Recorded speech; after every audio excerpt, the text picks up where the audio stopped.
We could be on a big fat bubble, and if that bubble crashes, it's a problem. The word bubble, remember the word bubble, you heard it here first. I mean, I don't want to sound rude, but I hope if it explodes, it's going to be now rather than 2 months into another administration. Because honestly, you got yourself problems. The word bubble, remember the word bubble, you heard it here first. Love him or hate him, there's one thing nobody can deny. Donald Trump knows a lot about the U.S. economy.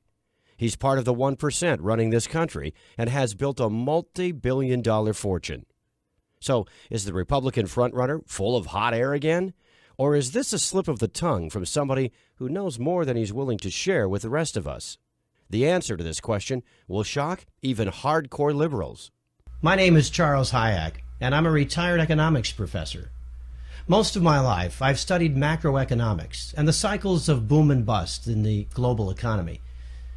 What I can promise you right now is if you give me just 10 minutes of your time, you will understand more about our economy than many Harvard graduates. In my research, I have uncovered a strange pattern that has been going on for the past 20 years. A bizarre economic cycle intimately linked to every U.S. election since then.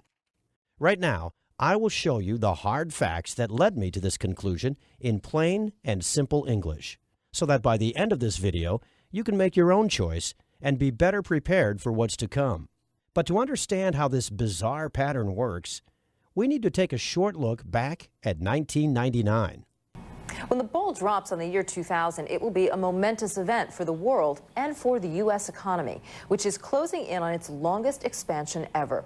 The decade has been marked by strong growth, the lowest unemployment in a generation, and yet remarkably little inflation. It seemed like a totally different America than the one we are living in today. The stock market was booming thanks to the internet companies, affectionately called the dot-coms. For many Americans, investing in the internet companies seemed like the quickest way to become rich. More and more people put their savings into the stock market, driving it higher and higher. They gambled their money on the hope that they could sell those stocks for 2 to 3 times their value. And everybody was praising the Clinton administration for creating the biggest economic growth in U.S. history. For a time, it worked. To many, it seemed like the party would never end. Even the chairman of the Federal Reserve, Alan Greenspan, said, "Technology is creating a new economy, one where the old rules no longer applied." The Fed was so confident that in February 2000, it began raising the interest rates to their highest level since 1995. At the same time, bad economic data started to come in. The previous holiday season that was supposed to bring big profits to internet-based companies was a major disappointment. And it was not just online shopping. Ordinary Americans bought less, and consumption was dropping. While the nation was preparing for the next election, the house of cards built around the stock market started to collapse. On the 12th of April, 2000, the NASDAQ dropped by 386 points. It was the largest drop ever recorded, and by the end of the next week, Wall Street had lost almost a quarter of its value. The long economic boom of the late 90s became a gigantic bust.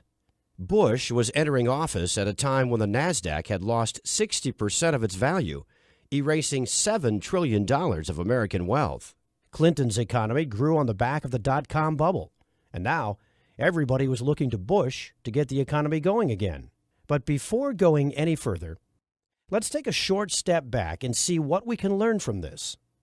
An economic bubble grows around an asset that becomes very attractive to investors. In the 90s, this asset was the internet company stock. Greed attracts more and more people who gamble their money, hoping that prices will go up and they will sell for a profit later. When people are blinded by the bubble, they think that growth will never end. This delusion is fueled by the media, economic experts, and even the Fed. At this point, something very interesting happened.